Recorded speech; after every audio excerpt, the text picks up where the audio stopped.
বিপ্লবী কেন্দ্রীয় মজলিসের শুরার অন্যতম সদস্য জনতা অধ্যাপক গোলাম রসুল, বিভিন্ন থানা থেকে আগত নেতৃবৃন্দ, সাংবাদিক বন্ধুগণ, আইন শৃঙ্খলায় নিয়োজিত ভারত, প্রিয় যশোরবাসী, আসসালামু আলাইকুম।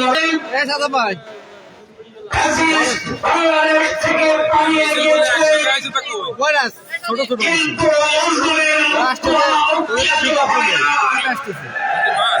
না আমরা বাস একটা হয়নি।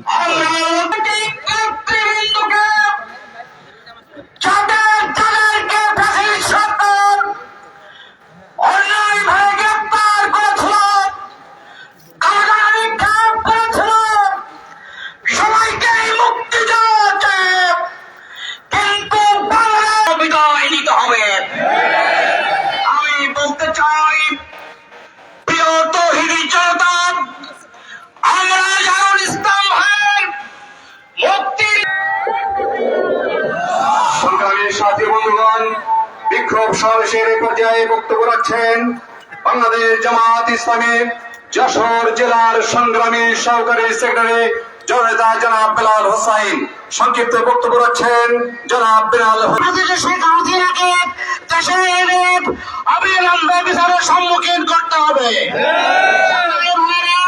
আজকের এই সমাবেশ সফল করার জন্য জেলার বিভিন্ন প্রান্ত থেকে আপনারা এসেছেন। আমরা সমাবেশের পক্ষ থেকে, জেলার পক্ষ থেকে আপনাদের অভিনন্দনের মাধ্যমে আমার বক্তব্য শেষ করছি। আসসালামু আলাইকুম ওয়া রাহমাতুল্লাহ।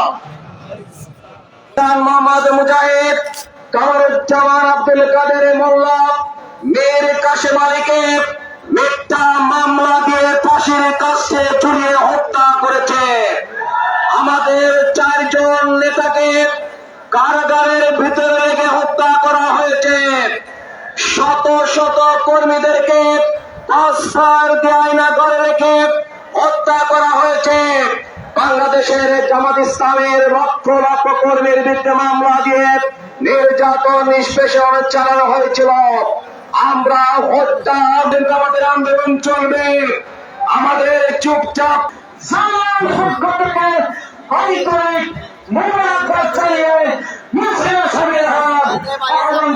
শেষ করছি। আসসালামু আলাইকুম ওয়া রাহমাতুল্লাহ। সকল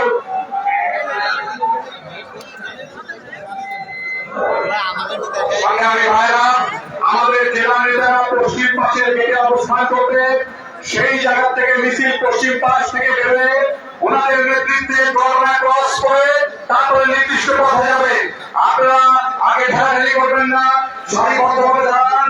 নিজেদের মোবাইলগুলি আপনারা সুরক্ষা করুন। আপনারা মোবাইলগুলি হাতে নেন, পকেটে থাকলে মোবাইল চুরি হয়ে যাওয়ার সম্ভাবনা রয়েছে। আপনারা সুশৃঙ্খলভাবে মিছিলে অংশগ্রহণ করুন। পশ্চিম পাশের গেটে আমাদের জেলা আমির এবং জেলা নেতৃত্বের নেতৃত্বে মিছিল সংগঠিত হবে। মিছিল হবে অত্যন্ত সুশৃঙ্খলভাবে আপনারা মিছিলে অংশগ্রহণ করবেন। সকলকে